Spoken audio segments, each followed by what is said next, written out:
Hi everyone, and welcome to our latest webinar. My name is Vinny Carriers, and I'm here with my business partners Tim and Matthias. And today we're going to walk through a first-hand update from our on-site walkthrough of the Alabama portfolio we currently have under contract. So Matthias and I were on the ground together. We flew to Alabama and we walked the properties, we evaluated the operations, and we met the on-site team they have in place at the moment. So this webinar is really meant to give you a real, unfiltered look at what we saw and how we're thinking about the deal today.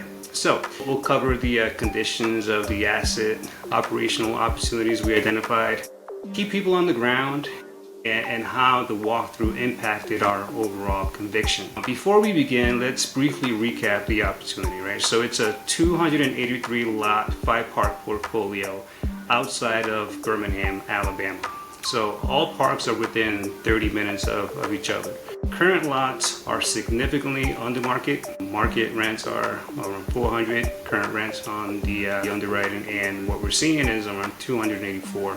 So the business plan is to infill, bring expenses down, and bring the rents up to market, right? So with that said, let's get to it. Matthias, let's start at a high level. After spending time on site and walking the parks, what was your overall impression?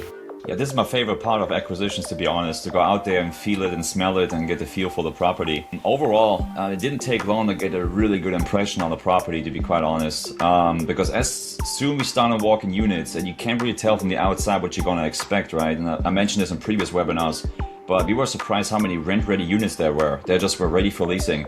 And we can't know that in the beginning, so what we're doing in our conservative underwriting is just assume we have to spend about $7,500 to $10,000 per unit on these homes to get them rent ready. But there were more than 10, 15 plus homes out of the 41 that were vacant. They were ready to go. They might even get onboarded with new tenants as we speak right now, because the operations are continuing at the seller's level, and you might have to renovate less than expected. So this will reduce capex tremendously on the project, which is a major upside, I believe. And I don't think operationally they're doing a great job of doing the leasing properly and very efficiently, which is low-hanging fruit for us to go in and run it even faster, at a faster pace, and turn around units much faster. So on a high level, I'm super excited to get this thing started and get it under our wraps and wrap our machine around it, operational machine, and see what we can do there and how much we can extract starting day one.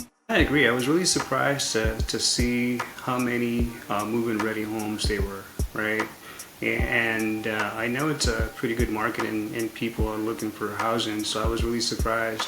But then it kind of made sense. If they're only showing these homes maybe once a week, it's going to take some time. So to your point, that's when we can come in and really improve things, get things moving, right? Because, yeah, those homes are ready. Did the deal exceed expectations, or did it fall short from expectations from your point of view? From my point of view, it exceeded expectations just because we have so many rent-ready units there. We interacted with some of the tenants that were on site, and the vast majority was very happy living there. Some were extremely concerned because we were walking around, they're going to get kicked out because they didn't want to make the tenant base nervous. So they said we do insurance inspections, and some people are concerned then they're going to get kicked out because there's something going on, which is a good sign. That means that people love to live there and hate to lose, the home where they live or where they're renting at the moment, which is a good sign.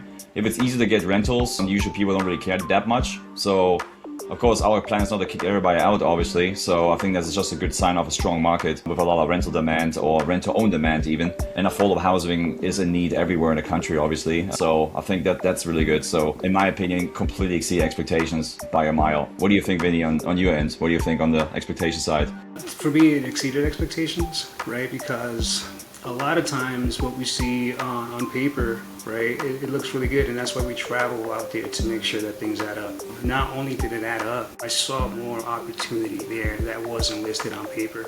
So for that reason, I say it exceeded expectations, because we went in there with an idea of a business plan, and we could still execute that business plan, but we can improve it by making certain tweaks from what we saw. So we touched on the number of homes that are move-in ready, right? So how meaningful is it that many of these homes require little to no additional capital to get online? Yeah, once you have the right marketing funnels in place, you can offload these homes really, really quickly. And we also discovered that don't use all the channels that you should use for getting these homes either sold or rented. I think somebody tried to spam them on Facebook Marketplace, and that kind of spooked them a little bit, and they took it completely off Facebook Marketplace. And with mobile homes, it's almost the best channel, mostly. I mean, you have a lot of leads coming through, and many of them are riffraff, unfortunately, but there's a lot of good tenants that go through Facebook Marketplace trying to find a home they want to buy, rent or own, or buy cash, etc. So it's the place to go to put mobile homes listings is in Facebook Marketplace. So that they completely disconnect that channel excites me, because it makes it better for us to go in and actually offload them really, really fast. And also leveraging, staffing that's already on site. They have a lot of connections and they're not involved in leasing. And I think they can also help us with their, experience living there for decades. Some of the community manager that's there right now, kind of give them the tools and use all the tools and give them right leadership or good leadership. I think that would be powerful as well. I think empowering them to think entrepreneurial, because right now they're kind of walking the very narrow path operationally that they're supposed to do this and nothing else. I think open that up for them and let them spread their wings, I think will go a long way. And then of course, budget-wise, I mean, like I mentioned earlier, it's going to be amazing to not spend $1 on some of these units, which that's huge. So that drives the average down that we need per home tremendously, because some homes we don't need to spend anything. That's amazing. Yeah, and let's remind the viewers, when we underwrote for worst case scenario. So we always do. So walking in and realizing that we don't need that much capital to fix a lot of these homes, that's from right there. That's a huge value add and great opportunity for the deal and our investors. Correct. Yeah, absolutely right. So in this case, for the investors, that means there's an upside to this and a downside. The downside is we need less capital, which is good for the investor to get in, but for the investors, there's less room for investors because we need to raise less capital. So there's a little more scarcity there, but whoever gets in gets better returns because there's less money in the deal. So whoever gets in, they're going to have a great deal on their hands. Absolutely. So as we walked the properties, it became clear that there are operational improvements that can be made pretty quickly, right? So what are some of the low-hanging fruit opportunities that you see from day one? Yeah. So I think staffing is low-hanging fruit for me, because they seem to be a little bit overstaffed compared to how we running properties. And we can probably eliminate a person or two that's not needed, but that's something we need to assess as we go in. We're not going to fire people on day one. We see how it works and where the strengths are. Maybe it might be just a way of repositioning people, but I can see some opportunities of giving other people more empowerment to do more things that they can do also really well and using their knowledge, and then perhaps eliminating a person on the other end, and they can kind of blend over in different activities and then run a little more leaner, because I think that's something we can do really well, is running a team very lean and very effectively. And they seem to be very overstaffed. I think that's a big one for me, to get the staffing reduced by a good bit. Yeah, thanks for sharing that. You take lead on the operational side, so you can see how that can automatically start improving things. And I agree, we touched on this a little bit, right? And how one showing a week is not going to be enough to infill a house. And there are many empty homes that are moving ready, so getting some traction there can definitely improve the business plan for sure. Correct. And you can see that when we were there, right? Like the one part in Oxford, right, that we have is over 102 units, I think, in total. There were over a dozen homes empty and over half of them were rent ready. There was not a single showing. We were there all day. If you have that many vacant units, there should be showings all day long. And we know how it is. If you have, listings up at Facebook Marketplace or Zillow, we do both, you're going to have a ton of people reaching out. Is everybody showing up? Absolutely not. But people will be showing up, and I haven't seen any single showings being done on all these units while we were there. Maybe it's a fluke, but I think it just shows that they're not driving the leasing enough. And I think that's what we do really, really well, is leasing. How we market them, how we do Facebook ads as well, and Facebook Marketplace to boost the listings. Same with Zillow and have the premium listings, just like little smaller nuances right there where we can run it more efficiently and drive more traffic through the leads. We get hundreds and hundreds of leads per month on our listings. We track them on a daily basis, and we get those KPIs twice a day from our back office team, and we can see what works and what doesn't. We can do the same process in that market. It's just rinse and repeat. It's really easy to duplicate what we're already doing because we know it's working. Absolutely. So let's talk about infrastructure, because that's typically where risk shows up in deals like this one, right? So what did you learn about the sewer systems, pipe, and overall utilities during the walkthrough? Yeah, that was the biggest one for me. To be quite honest, that was for me when I saw and discovered that there were clay pipes existing in some of these parks. That was for me, okay, this could kill the deal if it's too widespread, and it could be a major project, meaning we have to raise a lot more capital, and the only saving grace would have been the deal's big enough to actually absorb, that higher capex amount that we have to invest, $200,000 to $300,000 for new sewer pipes. But there was option B was too, just to raise enough capital in case there's issues coming up, we repair as we go. But thankfully, best case scenario kicked in. Many of these pipes have been replaced already over time and been connected to the city sewer. There's only one small section in the biggest park which is still clay pipes, but apparently there's no issues there. And after reviewing the capex list and all the repairs that I had over the last 3 years of ownership, we haven't seen any major repairs. There were just like, some small sewer repairs there for $1,000. Here's $1,500.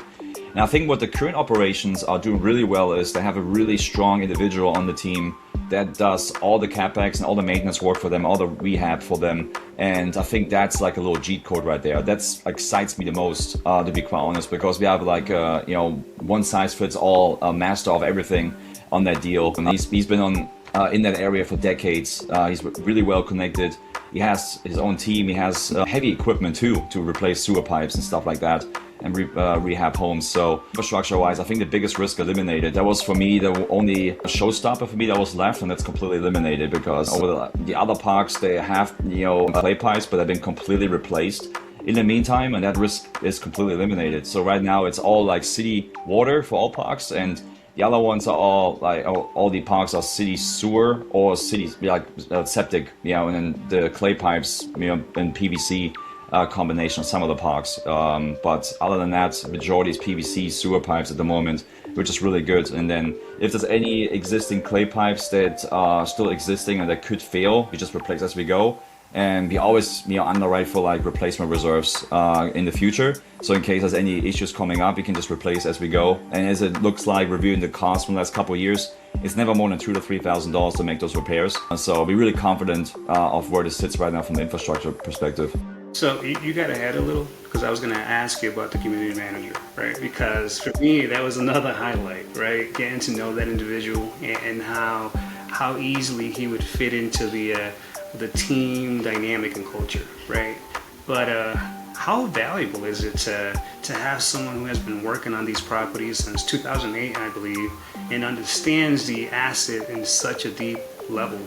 Yes, I think this is so huge. I think that makes the deal from good to great, to be quite honest, because finding the right manager in the beginning is difficult, especially when you have to replace the existing one, and we have done that before. But going in, this person fits the culture really well. We really hit it off really well from like conversations and stuff. And whenever the seller wasn't present, we were talking with him and he told us about all kinds of operational opportunities that we have that he thinks we can do better. And that's what we do the most. We empower our management and empower our community managers to do the thing. They're the subject expert, right? They're the community managers. If they say, hey, we should do this because it will work better, we empower the people, let them know, like, let's try it out. If we fail, we all fail together. If it works, fantastic. I think this is just a cheat code, having this person on the team. And then as we were walking these units, he's the one that's been rehabbing these units for many, many years. He could give us quotes on the spot. So when we did notes, we didn't even have to get quotes after we closed. We basically have a quote already as we're doing the walkthrough. It's amazing. It's so easy to underwrite right now. So I have a new average I can pull into these units. And it drives the units and the rehab cost per unit down tremendously. And it makes it so much easier, obviously. The risk remains there could be budget overruns. We never have worked with him before. But again, we see the capex list from the 3 to 4 years prior in the financials, what they were spending, and it all matches to the numbers he gave us, right? And most of the stuff they have been rehabbing was $3,000 to $4,000. And some of the terrible homes that are still there that need to be renovated. And there's almost none we have to demo. We're talking maybe like $8,000 to $10,000. And then just to remind the audience, we assume all the homes need at least $8,000 to $10,000. And we're not even close to that. Yeah, so it's huge. There's a huge difference right now, which is good. It just makes the deal even better, right? And so I'm super excited. I have this person on the team going forward, and I think that he has been managing these parks through several ownership cycles since 2008 is amazing, because he also showed a tremendous amount of empathy with the tenants, because he was hugging tenants as we walk the units, because they know somebody, like maybe they have been messy in the past, but they have been cleaning up, and they say, hey, his name, I'm not going to disclose his name, but look what I did. And he was like, I'm so proud of you, you cleaned up, and they were super happy, and they're hugging each other. So that's what we stand for. We care for our residents and our tenants, and he can actually portray our culture within the park while doing the job. That's really important to us. Not somebody's in there has like just an iron fist and be condescending to people. So he's not that at all, which made me feel really, really good to keep him on after we, close this acquisition. So yeah, he's an amazing guy. So really happy. And that's what I meant by alignment with values, because we care for people, right, at every level. So I agree. That felt really good. That made the deal even more exciting for me.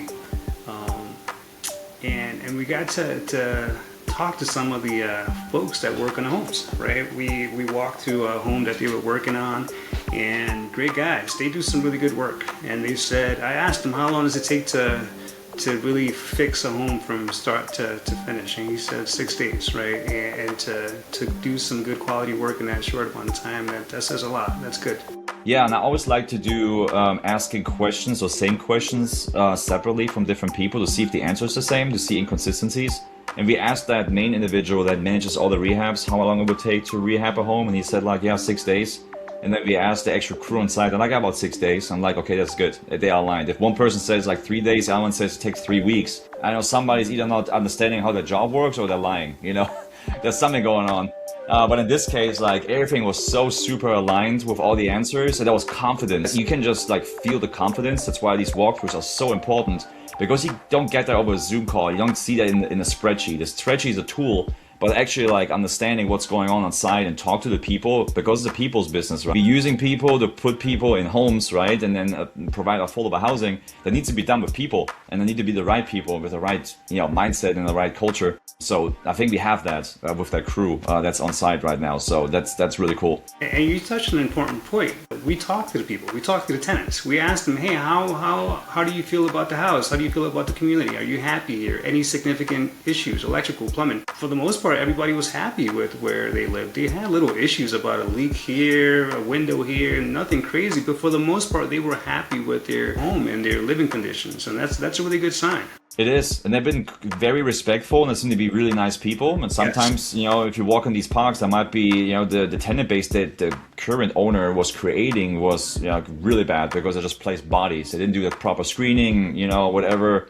But you can tell they do that proper screening. Are very, very selective of the tenant base, which is really good. So, in the delinquency, we discovered is extremely low. They have, for 283 units, they have 1% delinquency, which is phenomenal. Give kudos to the seller that he's running such a tight ship that only have 1%. I think it's 1.1% of delinquency, which is amazing. So it shows how strict they are with their screening. So this is really good. So we have taken deals over. We knew it was operationally a disaster, and then you have a big vacuum at the beginning, a lot of delinquency, a lot of evictions. I don't see that here at all. I think we go in and we have the same tenant base. Yes, people are gonna move out. There might be a eviction, but not 10. And then we can go in and just place the units, or fill the units that we have vacant, and that's gonna be huge to get a deal really immediately up to a level to make very strong returns right away from day one, instead of having this typical dip and then you grow again. This one will be a steady growth after taking over, as we increasing rents very slightly and then bringing new units online, which that's the biggest lever on this deal, because there's vacancy there. So yeah, I think that the seller would probably do a good job with more time and more capital, and everybody's a different buyer, right? So when they bought it, they did their thing, and they're still meeting the bone for the next guy, and we are the next guy. And then we come in with fresh capital and bring it to another level, and we leave still some vacancy a little bit left. And if we want to exit, we can. If we don't, we just refi and keep going for cash flow. So I think this is perfect right now, how the deal is set up at the moment operationally, and also just what opportunities lay. Yeah, agreed. So going into any walkthrough, we always look for things that don't match the story. How would you describe the risk profile of the deal today compared to when we first underwrote the deal, or when we first went under contract? Yeah, the risk profile has changed a lot, but to the better, because the infrastructure was a big risk. That was the one that was holding my breath, but we eliminated that from what we saw so far. The other one is still, we haven't worked with the team yet, so there might be budget overruns. Again, based on the financials I've seen and the bank transactions and everything from the last couple of years, it doesn't seem like they've been way over $3,000 to $4,000 per unit rehab. And again, we underwriting for $7,500 just to be safe in case there's budget overruns. That's where I see the risk. We definitely don't want to rush it and getting the units filled and put bad tenants in there, because you can turn the culture really quickly and in a negative way. So I think there's a risk right there. We just have to be very disciplined, obviously. And what helps a lot is that they have a strong tenant base, so we're not forced to rush new people in day one, that we have 20 units filled in month one. We can actually be very diligent in our tenant placement and be very disciplined on why we do so. So I think the risk that remains, it's very easily mitigated by the way we run things anyway in the first place. And the biggest risk factors have been eliminated entirely with the infrastructure. So I don't honestly see like a big risk at the moment, to be quite honest. Of course, not every deal is perfect, and this one isn't either. But I don't see any major risk, honestly, as we're running our deals right now and how lean we run them in a good way and very disciplined with our tight processes. I don't see that this can go sideways at the moment at all, to be quite honest. Yeah, that's a really good sign. So Yeah. after being on site, how has your level of conviction in this deal changed? Has it changed? It has changed quite a bit because I was concerned about the infrastructure, like I said, and also a lot of vacancy, obviously, because I always expect there's going to be a lot more demos. Demos meaning we have to demo the home and completely remove the homes. And that's maybe 1 or 2 out of 41. So that's not bad. And they have already a contract on site. They can do demos for $2,500, which is way less than what we expect what a demo will be. So we can actually demo and put a new home there. And that's actually increase the curb appeal instead of putting $10,000 in a home that's not even worth $500 right now. And again, there's only like 1 or 2 out there, but they might need to get a demo done. But in a strong market, in the strongest market in the region, that's another upside, right? So for me, it changed a lot because it's a lot better than expected. Because I always go in like very skeptical on purpose because I want to kill the deal.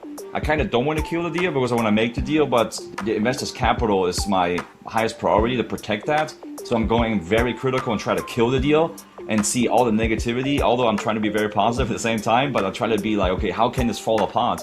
And I don't see this house of cards falling apart at all with the way we're running things. So yeah, I'm super excited about getting this started because there's so much opportunity on so many levels. And I think that makes it such a good deal for our investors because that's not only one thing where we can improve. It's several things like, low market rents, we have vacancy, there's operational efficiencies, etc. Infrastructure already upgraded, we can finish the upgrades wherever it hasn't been done yet. And it just makes it such an attractive asset once it's actually stabilized. And it's also in a growing market. And what we also discovered, we haven't talked about this, like Alabama is our first, this is our first deal in Alabama market. And we discovered how lenient Alabama is with like permitting and how fast they're moving. Even better than the other states we are in the Southeast. So I'm a fan of Alabama, talking about, mobile home parks right now. But yeah, I'm excited getting that market and getting this assets under management. I'm really stoked right now. So Tim, you've been a little quiet today. And I think it's because you didn't join the trip. But obviously you have been involved and you're in the loop. And so what are you most excited about as we look into bringing this park into a portfolio of parks at WCG Investments? Yeah, I mean, I had a good time in the Dominican Republic, while you guys were doing the hard work. Yeah, man. Funny, Matthias mentioned killing the deal, wanting to kill the deal. We kill so many deals. Like, there's so many that just don't work. And on top of that, there are so many offers I make that I hear no, because we have to buy something at a specific amount to get the investors the returns that they need, that we project to give to people. So like, investor returns is all I look at.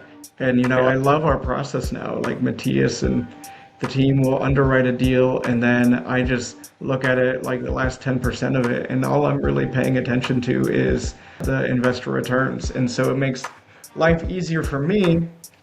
And then, I can create that offer and hear that no, and then follow up with them and whatnot. But yeah, I'm really proud of this team in that, like, our investor partners, like, their capital is top of mind. It's a priority, and everything else is secondary to it. So like, we're not forcing deals. We're not like, just trying to get acquisition fees. We've got big goals to hit 250 million AUM, assets under management, by the end of 2028. But everyone on this team is aligned that if we don't hit that, because we're not buying bad deals, that's way better than hitting that number and having some deals that keep us up at night. And I mean, that's not how we operate. I'd much rather do half of that with great deals that operate really, really well than anything else. But really, what I love, besides, hearing all this amazing stuff from you guys about the positive stuff on site, I mean, it fits in our larger picture of things, right? So, yeah, like, so what does 250 million AUM mean? Because it's just a number. It's just whatever. It means nothing, really. But the bigger picture is that it provides affordable housing for 10,000 people. And, stuff like that, like creating a difference in the world, creating impact, like that's the meaningful stuff. And so, if you break that down even more, so the 250 AUM is roughly needed 125 million to raise collectively. So you break it down even more, you can see, for every $100,000, we're providing a difference in the lives of 8 individuals, providing this affordable housing to people. And so it's a big responsibility and something that none of us take lightly, but it's exciting that we have the opportunity to do this and, make places nicer for people and continue to provide the housing and also provide the community and make it so, it's just planting seeds for a nicer world. And, we're kind of all on that same page in that, like, everything involved is for serving a bigger purpose than ourselves. And yeah, I mean, I've said it a million times. I'm bullish on the asset class. Besides, all the amazing things we do, besides the great returns we get to investors, besides the great year one depreciation we get to investors, and again, the highest of any commercial real estate is what we're able to provide to our investors. And I love giving those big negative K1s. Besides, the doubling of the NOI for a couple deals that we bought 2 years ago, besides like all this financial good stuff that we're able to capitalize on, we're able to really create a meaningful difference in the lives of people who need it. So, as I always say, man, it's creating that win for everyone involved. And like, if everyone's not winning, then it's not something that we want to be a part of. And so, yeah, I continue to be really proud of this team and where we're heading. Well said, Tim. Well said. Matthias, Indeed. any last minute comments about the walkthrough? Last minute comments. Man, I'm excited. I think we all been beaming once we walked out of these last parks. When we were done, we actually scheduled, we arrived on the Wednesday and had time until like Friday afternoon. We were done already Thursday night because everything went so well, because many homes were rent ready. And we still used some time to, explore the area as well and see how the market's behaving and if there's a lot of life there and stuff like that, which shows a lot. If there's a lot of issues, that usually you're running out of time, but it worked really well to go through these homes. So I'm excited to get this deal, officially open to our investors and get it, closed and get it to operations and see how we can extract as much value as possible. So I'm also super excited to get into a new market as well, because Alabama is new to us, for all of us, and I always want to go into this market and expand that cluster from there. But there's so many good markets in the area, in the Birmingham, Huntsville markets, and down south in Mobile. And there's so many good markets there, and would love to expand in that state also. So, man, I'm super excited to get this thing up and running, and can't wait what we can get out of this. Yeah, that's true. And we didn't really touch on that much, but when we were there, we noticed that 2 of the parks, they had a Walmart within walking distance. It was very close. In fact, one of the parks, our hotel was near the park, and they had a Best Buy, they had, where we had dinner, right? Like all the restaurants, it's very central to the area. So they're in really good location. We actually drove to the Honda, and that was, like 20 minutes away from one of the parks? So that gets me really excited, because some of the parks could be very remote, and these parks were pretty much right off the highway, which is really, really convenient. I'm excited, so I agree. Yeah, good summary.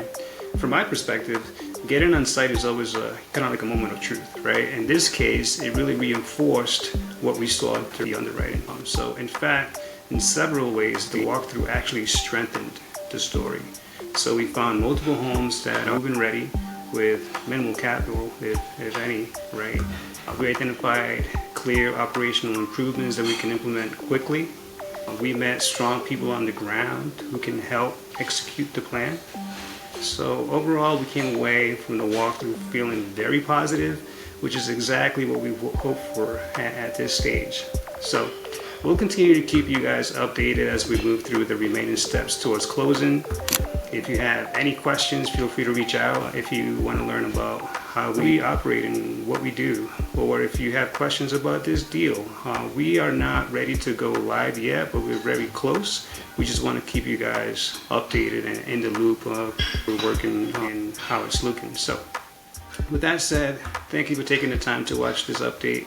We appreciate your continued support and look forward to sharing more soon. So have a good day, take care, and we'll be in touch. Thanks, everyone. Thanks, y'all.